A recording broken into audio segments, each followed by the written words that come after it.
আমার তো বিয়ে হবে, আমার বিয়ে হবে না আশ্চর্য, আমি বিয়ে করব না? মানুষ এক একজন নায়ক নায়িকা 4টা 5টা 6টা করে বিয়ে করে ফেলতেছে, আমার কি বিয়ে হবে না?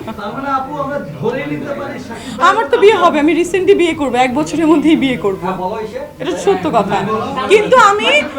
কিন্তু আমি চুরি করে লুকোচুরি করে কোনো বিয়ে করব না। আমি যদি বিয়ে করি বলেছি আমি ইটালিতে যে করব, ভেনিসে যে, এবং সবাই জানতে পারবে আমার বিয়ে হচ্ছে।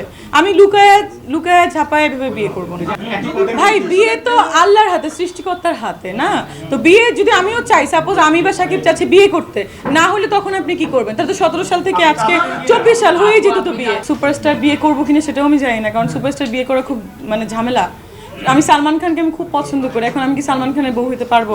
আমার তো মনে হচ্ছে যে সালমান খানও এখন আনমেরিড আমার জন্য, আমি তো প্রতিদিন তাই ভাবি। আমার ভাবনা দিয়ে তোর কিছু যায় আসবে না। সাকিব ভাই যখন ছবি করতো, সাকিব খান, আমি তখন অনেক ছোট ছিলাম, আমি কিন্তু তখন থেকেই দেখতাম সাকিবকে, তো আমিও তো তার ফ্যান বলতে পারেন। আমাকে কিছু কিছু জায়গায় লিখছে যে আমি নাকি মাসে 50 লাখ টাকা ইনকাম করি। বাই দ্য ওয়ে, এটা আমার মেইন পয়েন্ট। আমি 50 লাখ টাকা ইনকাম করলে আমি এখানে কেন? আমি তো বিলিনিয়ার্স, আমার তো আসলে এখানে একটা পার্সোনাল জেট নিয়ে আসা প্রয়োজন ছিল, মানে আমি মনে করি। তো 50 লাখ টাকা এটা কি গাছে ধরে? আমি কখন বললাম 50 লাখ টাকা আমি ইনকাম করি মাসে? তারপরে আবার বলেছি দুবাইতে নাকি আমার বাড়ি আছে। দুবাইতে কই আমার বাড়ি আছে? দুবাইতে নাকি শেখরা আমার জন্য ওয়েট করে, কই? আমি বলেছি যে সাকিব ভাইয়ার যদি অনেকে আমাকে বলেছে যে সাকিবকে নাকি আমি বিয়ে করছি লোভের থেকে, লাইক ওনার অনেক টাকা পয়সা আছে, সে সুপারস্টার, ওইটা থেকে। কিন্তু যদি ওই লোকটাই লাগতো তাহলে আমি দুবাইতে যাই। সেক্ষেত্রে আমি বলেছি তাহলে তো শেখরা আছে, অনেক টাকাওয়ালা লোক আছে, বিজনেসম্যান আছে, তারাও তো ম্যারিড পার্সন, তাদেরকে আমি বিয়ে করতে পারতাম। আমি কিন্তু ওই ক্ষেত্রে বলেছি, এর বাইরে কিন্তু আমি কিছুই বলি না। হ্যাঁ, গুঞ্জন তো ওই যে সিনেমা সাইনিং করা নিয়ে বা কথা হওয়া নিয়ে, এখান থেকেই গুঞ্জনটা শুরু হয়েছিল। তো সিনেমা তো অবশ্যই হবে, এবং সিনেমা আমি করতে চাই, আর সেও করতে চাই। হি ইজ দ্য সুপারস্টার, কেন যাবো না? আর ব্যাপার হচ্ছে যে আমার 4টা সিনেমা আসছে, আমি সাইনিং করেছি। নক্ষত্র, শেখ রাসেলের আর্তনাদ, তারপরে হচ্ছে দেহ, এবং আরেকটা সিনেমার নাম হচ্ছে আত্মঘাতী, যেটা হচ্ছে জঙ্গি রিলেটেড সিনেমা, সজল আহমেদ ডিরেক্টর। আর বাকি দুটো ডিরেক্টর হচ্ছে সালমান হায়দার এবং মুস্তাফিজুর রহমান মানি।